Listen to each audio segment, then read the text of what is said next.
This is Christmas. Christmas is a season that follows immediately after Advent. Yes. The traditional 12 days of Christmas begins with Christmas Eve on 24th December and continues till the Feast of Epiphany. Epiphany is a Christian feast day that celebrates the revelation of God incarnate as Jesus, and we celebrate the birth of our Lord Jesus Christ. Thank you. One year. Clap for her. Thank you. What's happened? Thank you, Christmas. Now let's welcome Ordinary Time. Hey. Ordinary time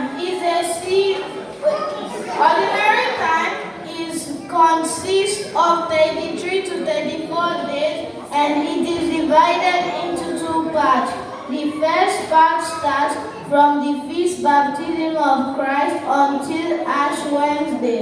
It contains around 3 to 8 Sundays, depends on how early or late Easter falls. The ordinary time focuses on the earthly ministry for Jesus.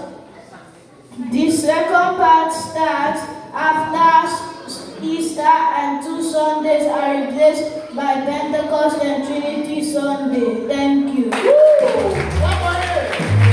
Thank you, Ordinary Time.